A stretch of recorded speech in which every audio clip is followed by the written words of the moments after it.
आदाब नाजरीन, मैं सनम एजाज और आप देख रहे हैं ग्राउंड रिपोर्ट। हालात और वाक़ात पर हमारी पहली नज़र। शुरुआत करते हैं कल शाम को शुरू हुए एनकाउंटर से। अनंतनाग का सिरहामा का इलाका, और कल शाम को ही सिरहामा में मिलिटेंटों की मौजूदगी की इत्तला मिलने के बाद फोर्स ने इलाके का कॉर्डन ऑपरेशन किया और इस कॉर्डन के दौरान कल ही एनकाउंटर शुरू हुआ और करीबन 15 घंटे तक चलने वाले इस एनकाउंटर के बाद आज सुबह जब एनकाउंटर ख़त्म हुआ तो यहाँ बताया गया कि 2 मिलिटेंट मारे जा चुके हैं जिनका ताल्लुक लश्कर तैयबा से है। मारे गए 2 मिलिटेंटों की शिनाख्त भी हुई है, जिनके बारे में बताया गया कि एक फॉरनर है और दूसरा मुकामी मिलिटेंट है और ये पिछले काफ़ी वक्त से कश्मीर में सरगर्म भी थे। और श्रीनगर में आज आईजी कश्मीर ने इस प्रेस कॉन्फ्रेंस के दौरान इस एनकाउंटर का खुलासा करते हुए बताया कि 2 मिलिटेंटों में से एक फॉरनर था, एक लोकल था और ये लश्कर तैयबा का मिलिटेंट था। कल मॉर्निंग में एसपी अनंतनाग को इन्फॉर्मेशन मिला था कि सिरहामा इलाके में 2 टॉप कमांडर छिपे हुए हैं। आर्मी सीआरपी को लेकर पुलिस ने वहां पर कॉर्डन कर लिया और रात में मिलिटेंट भागने का प्रयास किया। हमारे जवानों का जवाब दिया। आज मॉर्निंग में उनको ट्रैक करते करते, सर्च करते करते एक घर में उनको लोकेट किया गया। उसमें हम लोग फायरिंग भी किए, एक्सप्लोसिव भी थोड़ा यूज किए। उसमें दोनों मिलिटेंट मारे गए हैं। उसमें एक जो अबू रेहान है पाकिस्तान का, मार्च 2019 से साउथ कश्मीर में एक्टिव था, बहुत सारे किलिंग इन्वॉल्व है। दूसरा जो पुलवामा काकपोरा का आदिल है, आदिल रशीद भट्ट, जो एलईटी के कमांडर है। रिसेंटली आप लोगों को याद होगा, आप लोग सीसीटीवी कैमरा भी देखे होंगे, जो नौगांव में अटैक करके हमारे 2 पुलिस वाले को उन्होंने हलाक कर दिया था। हमारे 2 शहीद हो गए थे जेके पुलिस के जवान और एक इंसास लेकर भाग गया था। वो इंसास भी आज मिल गया है और ये दोनों मिलिटेंट बहुत डेडेड मिलिटेंट थे और एलईटी का काफ़ी अटैक में इन्वॉल्व था। मैं इसके लिए आर्मी सीआरपी पुलिस तीनों को बहुत मुबारकबाद देता हूँ। बहुत अच्छा काम हुआ है एनकाउंटर और उस पर सरकार का बयान भी, लेकिन इस एनकाउंटर के दौरान आम 4 शहरी भी ज़ख्मी हुए हैं। ये 4 शहरी उस वक़्त आज ज़ख्मी हुए जब एनकाउंटर ख़त्म होने के बाद ये उस मकान तक पहुँचे जहाँ ये एनकाउंटर हुआ था, जहाँ मकान गिरा था और बाद में वहाँ जब मलबा हटाया जा रहा था तो वहाँ मौजूद कोई बारूदी शय फटने से वहाँ ज़ोरदार धमाका हुआ और ये चारों के 4 शहरी ज़ख्मी भी हुए और इस धमाके में ज़ख्मी शहरियों को अस्पताल भी मुंतकिल कराया गया, जिनकी शिनाख्त मोहम्मद यासीन, शाहिद यूसुफ, इरफान अहमद और मुदस्सिर मागरे के बतौर हुई है, जबकि 2 को मज़ीद इलाज मुआवजे के लिए श्रीनगर अस्पताल भी मुंतकिल किया गया है।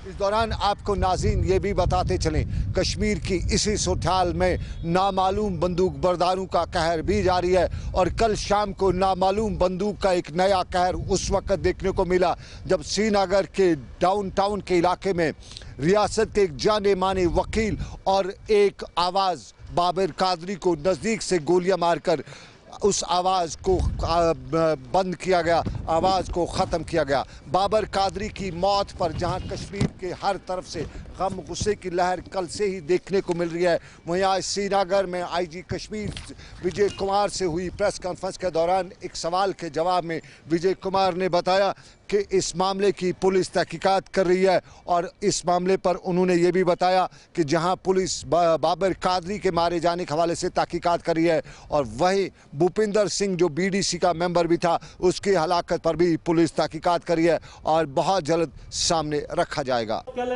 इवनिंग में 6:20 में हमारे एडवोकेट साहब जो है कादरी साहब अपने घर में बैठे हुए थे। उनके घर में 2 क्लाइंट आया है, दोनों के हाथ में फाइल था और नकाब बंद था, पूरा मास्क लगाए हुए थे, प्लास्टिक के चेयर पर नीचे बैठे और वकील साहब को बुलाया और बोला कि मेरा एक एक्सीडेंट का केस है, आपसे सजेशन लेना है। जो ही वकील साहब नीचे उतरे तो अंधाधुंध पिस्टल से फायर किया, उसके सर में 4 गोली पिस्टल से फायर किया। उनको हॉस्पिटल लाया जा रहा था लेकिन रास्ते में उनका डेथ हो गया। भागते टाइम में मिलिटेंट ने हवा में 2-3 राउंड फायर किया है और गली में जो सीसीटीवी कैमरा एक लगा हुआ है उसका फुटेज हम लोग लिए हैं, उसको देख रहे हैं, उससे ट्रैक डाउन करते हैं कि कौन मिलिटेंट इन्वॉल्व है।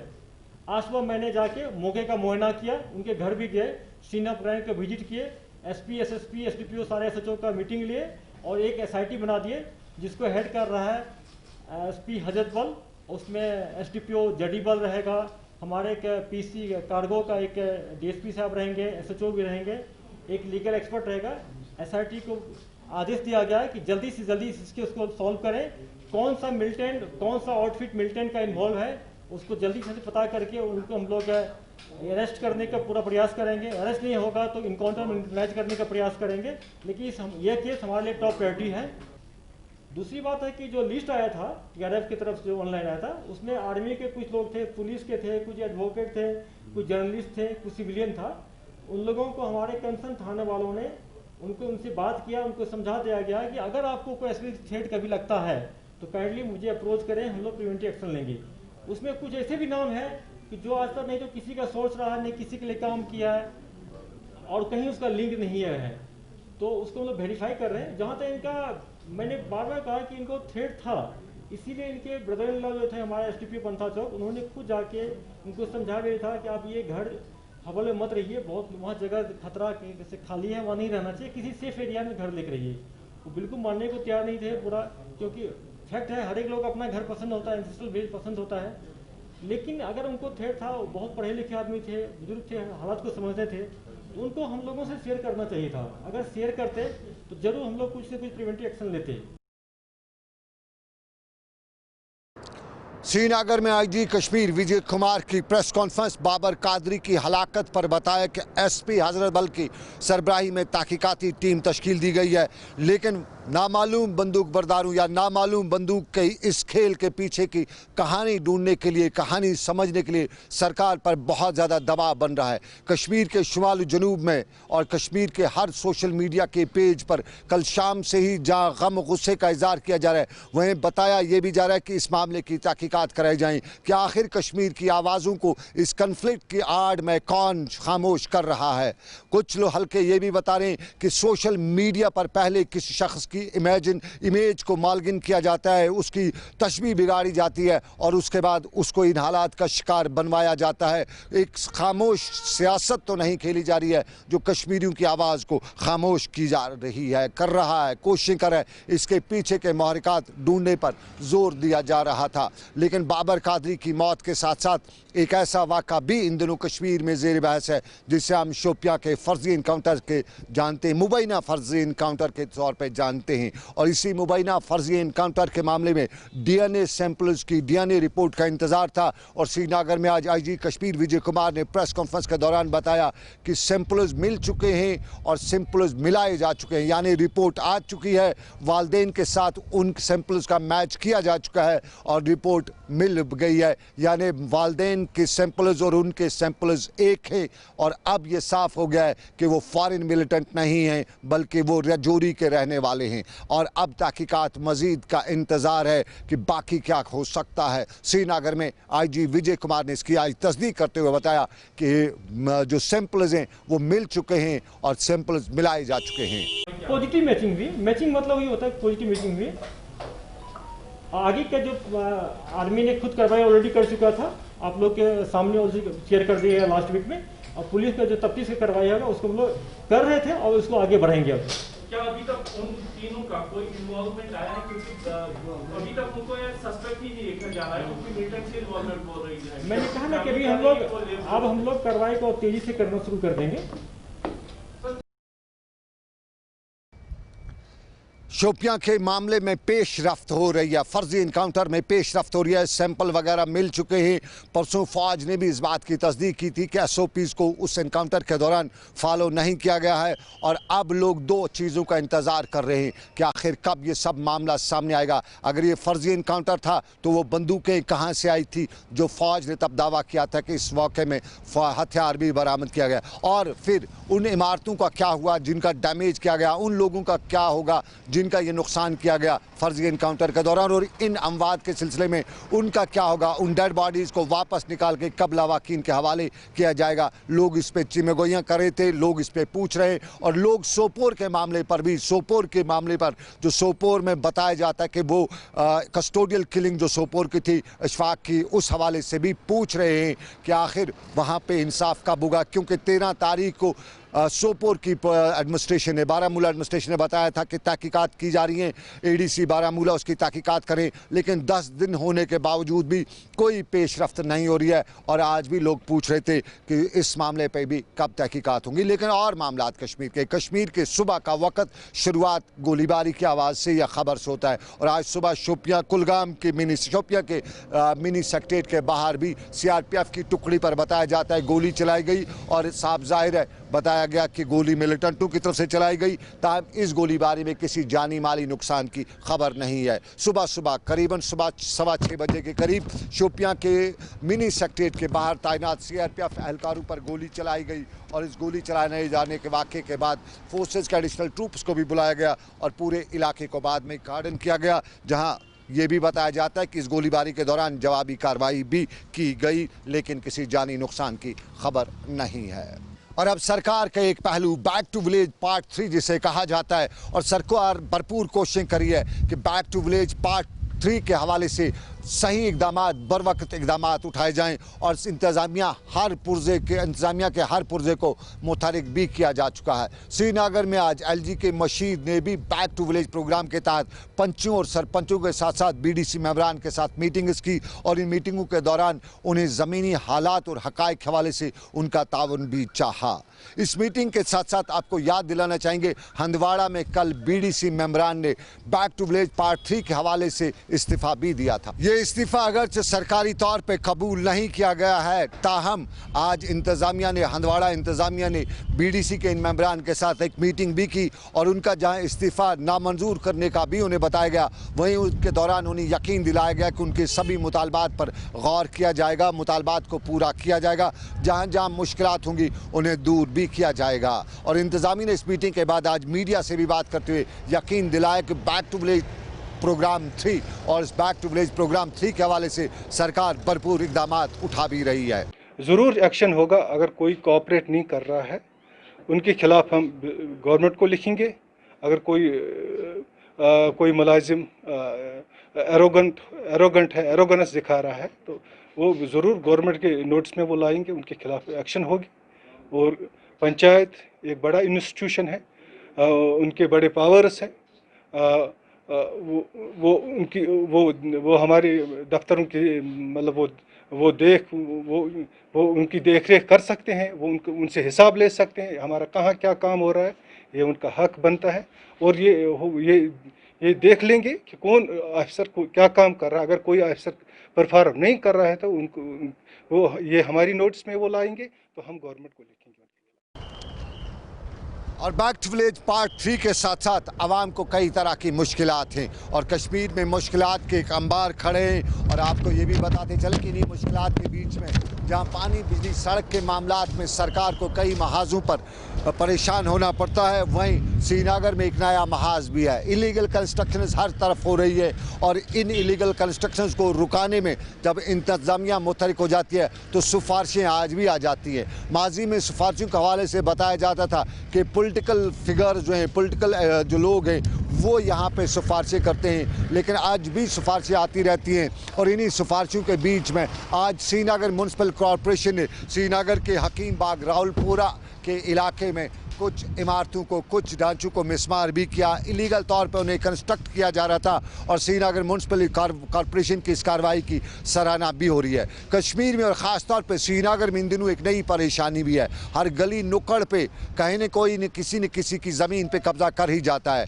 कहीं बताया जाता है कि लैंड माफिया सरगर्म है, तो कहीं बताया जाता है कि गरीब की ज़मीन हड़पी जाती है। और सारे के बीच में कुछ नकली कागजात भी बनाए जाते हैं, और कुछ कागजात में इंतखाब एक जगह का होता है तो ज़मीन दूसरी जगह पे होती है, और फिर वो पटवारी से लेकर तहसीलदार तक सब मिल के उस ज़मीन को हड़प किया जाता है। सरकारी ज़मीन को भी हड़प करने की पुरानी कहानी है, लेकिन गरीब की ज़मीन और गरीब के झोंपड़े को भी यहाँ मिसमार किया जाता है। ताहम श्रीनगर म्यूनसिपल कॉरपोरेशन अपनी कार्रवाइयाँ करते हुए इस तरह की कार्रवाइयों पर रोक तो लगा रही है, लेकिन फिर भी अक्सर इलाकों से इस तरह की कोशिशें करने की खबरें आ रही हैं। और श्रीनगर में के हकीम बाग के इलाके में श्रीनगर म्यूनसिपल कॉरपोरेशन की आज की कार्रवाई की सराहना भी की जा रही थी।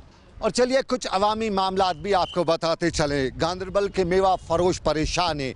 मेवा फरोश खासतौर पे सी ग्रेड मेवे के हवाले से बताया जाता है कि पिछली बार सरकार ने उनका मेवा ख़रीदा था, मंडियों तक पहुंचाया था, लेकिन अब की बार ये डिपार्टमेंट जो है खामोश दिखाई दे रहा है। और गांदरबल के मेवा सन्नत से वाबस्ता लोग सरकार को एक बार फिर याद दिलाने की कोशिश करें कि उनका मेवा मंडियों तक पहुंचाने की ज़रूरत है, उनके मेवे के लिए ख़रीदार ढूंढने की ज़रूरत है। ये सी ग्रेड मेवे की लोग बात कर रहे हैं। गवर्नमेंट को 17-18 रुपये 15 रुपये त्रो किलो लुक तकरीबन आज तम वन लुक प्यारा कि खाब पूर जन इंतजाम गवर्नमेंट कर्म पत कुन तम सात कम कम 10-20% साफ ये 90% फ्रूट अंदर लोस्ट गोमुत वो बेचार तम तह मजबूर गसान कुन मंडी में सोजन खतर यह पेट तकरीबन गसान ये 300 रुपये तैयार मूल्य बगैर लागत तक मंडी में गसान 100-150 रुपये अपर बाग वालिस बे पे तावन यमन जन बाज़ाब्त वनकस बैंक लोन ओनमुत KCC ओनमुत बैंक फाइनेंस टोटली हेकान बिचार कर कहें बैंक वाल अत प्यारो तम मगर आज मौक वात जमींदार मजबूरी पानस खुद कर खतर बागन मज बना पकुन कहें तुलित निवान तक वनकस कहन यह बोड़ अफसोस कत कि अगर मरकज गवर्नमेंटन यह पत कोर वात दुत तुलो यह तुलने बाद अगर वन तम कमजोरी मेहरबानी कर अवाम पे इंसाफ कि यह तुलतन यह सी ग्रेड कि कुल करोक साफ। बात मेवा उगाने वालों की, बात किसान की, तो मुल्क में किसानों के हवाले से एक बिल भी पास हुआ है। उस बिल पर मुल्क के अक्सर इलाकों में नारेबाजी की खबरें आ रही हैं, हड़तालों की, चक्का जाम की खबरें आ रही हैं, और कश्मीर में भी इस तरह के लोग हैं जो इस बिल की मुखालफत करें। श्रीनगर की प्रेस कॉलोनी में किसान तहरीक से वाबस्ता लोग आ जाकर इस बिल की मुखालफत करते हुए सरकार पर दबाव बनाते हुए बता रहे थे कि इस बिल को फ़ौरन वापस लिया जाए। ये उनका ये जो बिलें हैं अभी तक किसान को पता नहीं चलेगा। इनका ये मतलब है कि ये ज़मीन जो है ये इन कॉर्पोरेट सेक्टर को दिया जाएगा और वो हमको गुलाम रखेंगे जिस तरह पहले गुलाम होते थे। ये फिर वही राह शुरू करना चाहते हैं। इसलिए जो यहाँ मंडियाँ बनी है, APMC एक्ट एक बना था, MSP बना था, हम कहते हैं कि वहाँ लाखों लोग कारोबार करते थे मंडियों में, आज इसको ये तोड़ दिया जा रहा है और लाखों लोगों को बेरोजगार किया जा रहा है। हम कहते हैं अगर मंडी में धांधलियाँ होती है उनको सुधार लाया जाए, उनमें गिरफ्त होनी चाहिए। कोई अगर गलत करता है उसको जेल भर दो, मगर ये किसान के साथ जो नाइंसाफी होती है हम इसके खिलाफ आज एहतजाज कर रहे हैं।